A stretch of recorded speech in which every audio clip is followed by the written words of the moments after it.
Hi, 7th grade. Today is a really fun day in science. You're going to be making models of the cell.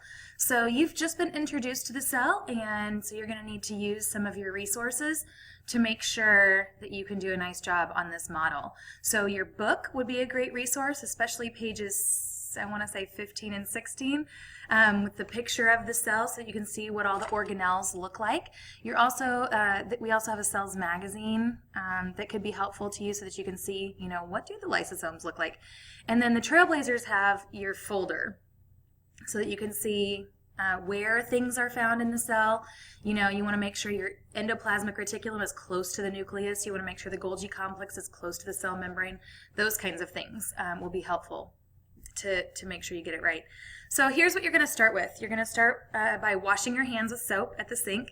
Throw away your paper towel. Get a new dry paper towel, and then you're going to write your name on it with a marker. So,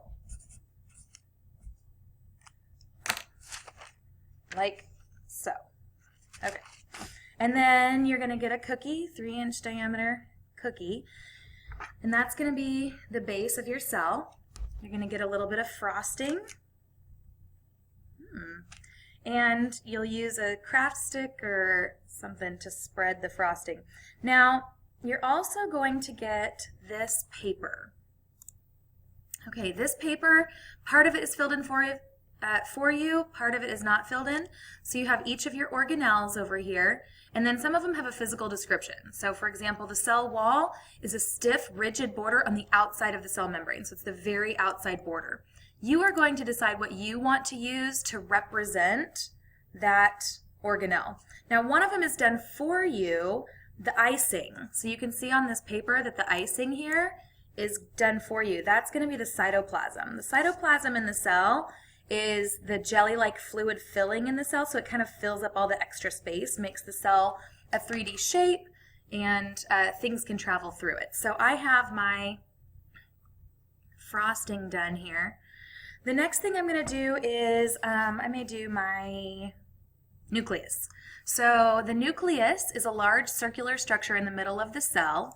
The nucleolus is found inside the nucleus,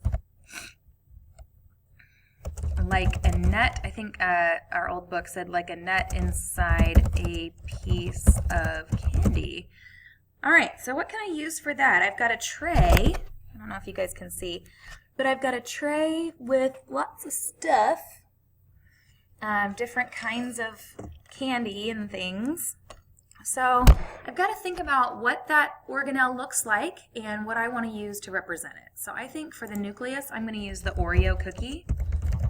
And then the nucleolus would be like the stuffing, the frosting inside the cookie. All right, so here's my cookie, and then I've got my Oreo, and the nucleus is kind of in the center of the cell. My nucleus is kind of big, but I'm going to make it work, don't you worry. So there's my nucleus. The next thing I want to do is I'll do my endoplasmic reticulum. So that's a membrane-covered compartment that looks like flattened sacs stacked side by side, kind of a tongue twister. I'm going to use bubble tape for that.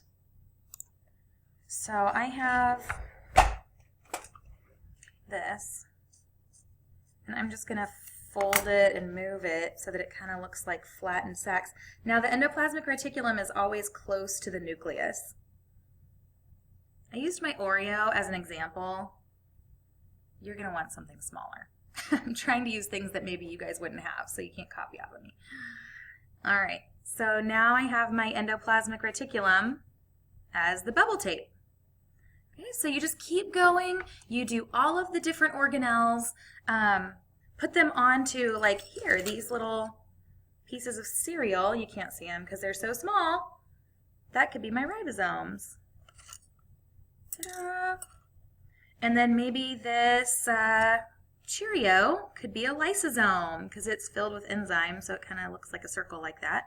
Have a couple of those on there. All right, so I'm getting started on my cookie. Now, a couple of expectations. First of all, I know that candy is exciting. I know that cookies are exciting, but this is a lab grade, so you need to make sure that you are using your self-control. Pretend that it's all like plastic and Play-Doh until you're given permission to eat. You're going to be sharing supplies at your table, so if you are like shoving your face full of candy, you're going to lose points for that and potentially have a behavior issue. So just make sure you're using self-control, you're following directions, you're putting the science first, so you're making your cell look good first. Once your cell is totally complete, you'll raise your hand, your teacher will come over and take a picture of it. You'll turn in your key, which is this paper back here, this key. So now that I have a picture of it with your name on it, I have your key with your name on it, and now I can compare those and make sure that I can see all of those organelles on your cell model, and then you can eat your cell. If you want to keep your cell, I do have for later, especially those morning classes, if you don't want to eat a cookie for breakfast, I have some Ziploc baggies that you can use to take your cookie with you. But again, just remember that you are being good at sharing. You're not shoving your face full of candy. We are giving you some yummy treats today. So you know that saying, if you give an inch, they'll take a mile. We don't want that to happen today. So just make sure that you are enjoying it and following directions. All right, I think that's it. Thanks, guys. Have fun.